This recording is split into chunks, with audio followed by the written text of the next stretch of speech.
Lo que estás a punto de escuchar no es la versión limpia ni heroica que aparece en los informes oficiales. Según registros militares desclasificados y testimonios directos de veteranos, durante los años más violentos de la guerra en Afganistán, el enemigo más peligroso no siempre llevaba un arma visible. A veces, ni siquiera se movía. En los desiertos del sur y en las aldeas aparentemente dormidas del este del país, la guerra adoptó la lógica de un depredador ancestral. Silencioso, paciente, letal. El talibán no solo luchaba en Afganistán. Se comportaba como Afganistán. Los soldados extranjeros aprendieron rápido, aunque nunca lo suficiente, que el terreno no era solo un escenario. Era un arma. La arena, las montañas, los caminos estrechos, las casas abandonadas, todo parecía observar, esperar. Como el escorpión del desierto, casi invisible, enterrado bajo la superficie, aguardando el momento exacto para atacar. Presta atención. Porque esta es la parte de la guerra de la que pocos hablan. La que no se mide en territorios conquistados, sino en nervios rotos, insomnio crónico y miedo constante. Durante los primeros años del conflicto, las tropas intentaron imponer una lógica occidental, patrullas regulares, rutas fijas, horarios repetidos. Lo que no entendían, todavía, era que estaban enseñándole al enemigo exactamente cuándo y dónde golpear. Un oficial de infantería lo describió así en un informe interno. Después de la tercera semana, el silencio se volvió insoportable. No pasaba nada. Y eso era lo peor. Porque en Afganistán, cuando no pasaba nada, algo estaba a punto de pasar. El talibán observaba durante días. A veces semanas. Aprendía la rutina como un depredador estudia el paso de su presa. Sabían a qué hora salía el convoy. ¿Cuántos vehículos? ¿Cuál iba al frente? ¿Cuál cerraba la columna? Sabían cuando los soldados se relajaban. Y entonces atacaban. No con fuerza bruta. No con enfrentamientos abiertos. Sino con precisión quirúrgica. Una carretera tranquila. Una casa vacía. Un objeto cotidiano al costado del camino. De pronto, una explosión seca. Un segundo de caos absoluto. Y luego, nada. Silencio otra vez. Como la picadura de un escorpión, rápida, inesperada, suficiente para cambiarlo todo. Los combatientes insurgentes entendían algo esencial, no necesitaban ganar batallas. Solo necesitaban no ser vistos, desgastar, sembrar duda, convertir cada paso en una pregunta sin respuesta. ¿Es seguro avanzar? ¿Es seguro detenerse? ¿Es seguro respirar? Ese fue el verdadero campo de batalla, la mente del soldado. A medida que la guerra avanzaba, estas tácticas no solo se repetían, se perfeccionaban. El enemigo ya no era una figura distante en el horizonte. Era una presencia invisible, integrada al entorno, capaz de desaparecer entre civiles, dunas y ruinas como si nunca hubiera estado allí. Y así, lentamente, Afganistán dejó de ser un lugar. Se convirtió en una sensación.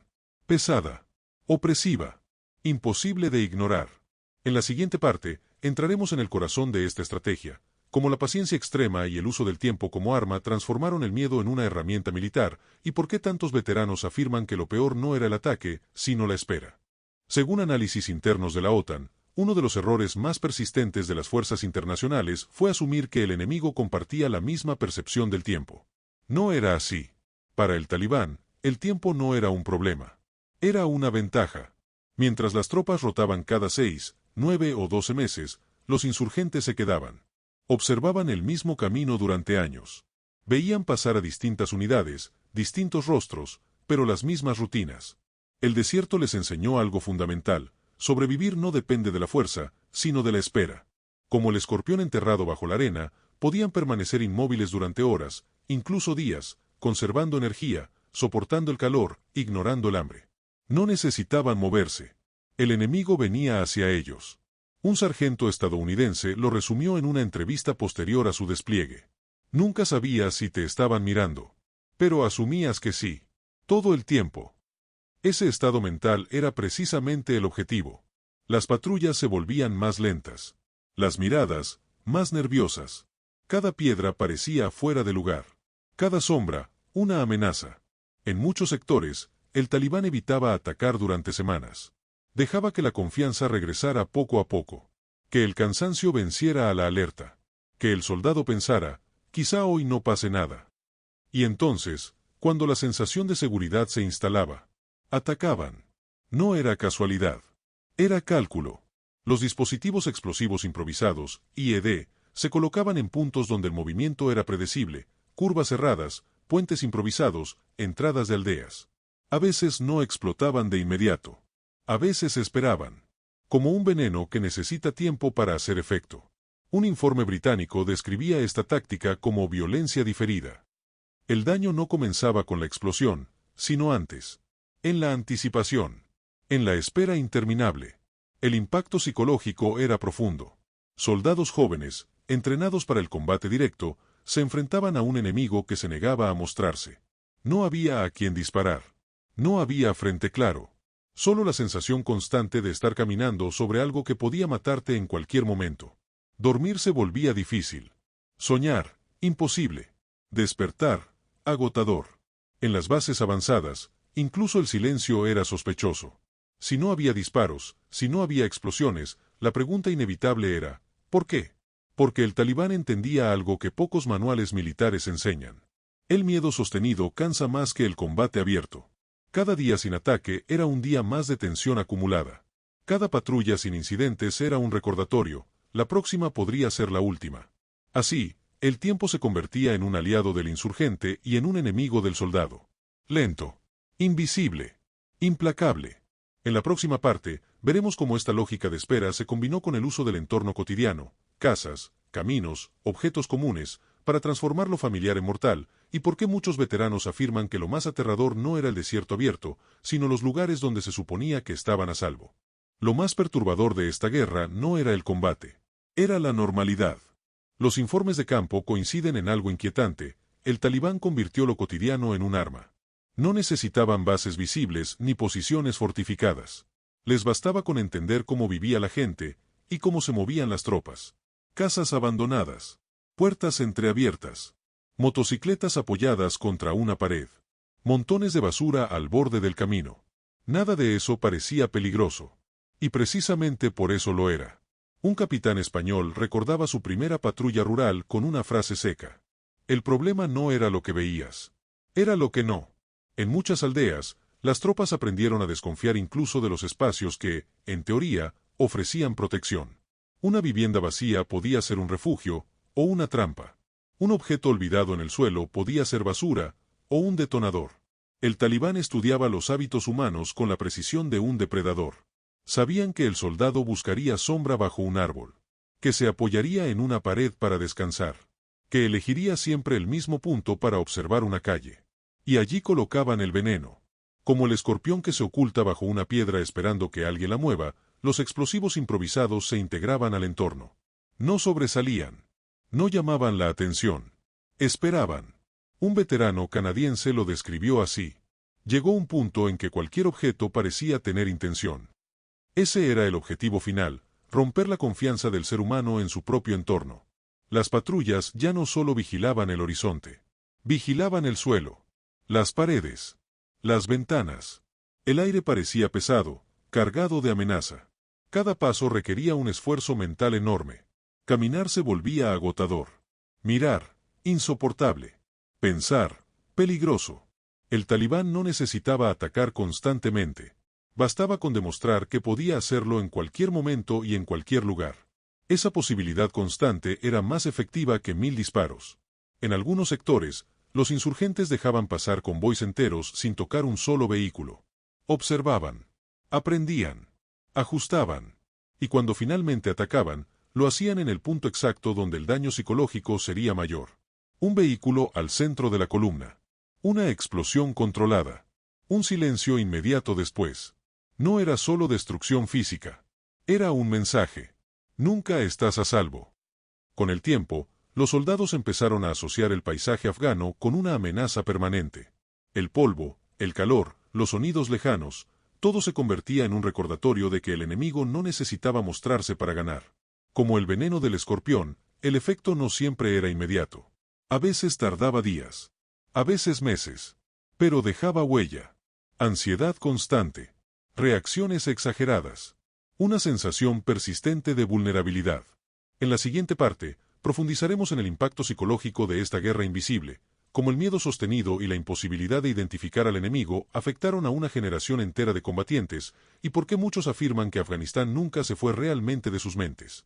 Hay un punto en el que la guerra deja de estar afuera. Cruza una frontera invisible y se instala dentro. Los psicólogos militares lo identificaron tarde, pero cuando lo hicieron, el patrón era claro. El enemigo más persistente en Afganistán no era el talibán, sino el estado mental que sus tácticas generaban. Un desgaste lento, silencioso, continuo. Exactamente como el veneno. A diferencia de otros conflictos, aquí no había liberación tras el combate. No existía el alivio del ya pasó. Porque nunca pasaba del todo. La amenaza no terminaba con el ataque. Se quedaba. Un informe clínico del ejército estadounidense describía a soldados jóvenes con síntomas propios de veteranos de guerras mucho más largas: hipervigilancia, paranoia leve, incapacidad para relajarse incluso en entornos seguros. La causa no era un solo evento traumático. Era la suma. Días sin incidentes. Noches sin dormir bien. Rutinas que parecían seguras, hasta que dejaban de serlo. Como el escorpión que no ataca siempre, pero cuya presencia es suficiente para alterar el comportamiento de todo lo que lo rodea, el talibán entendía que no necesitaba matar para dañar. Bastaba con estar. Muchos soldados comenzaron a desarrollar rituales inconscientes. Contar pasos. Memorizar grietas en el suelo.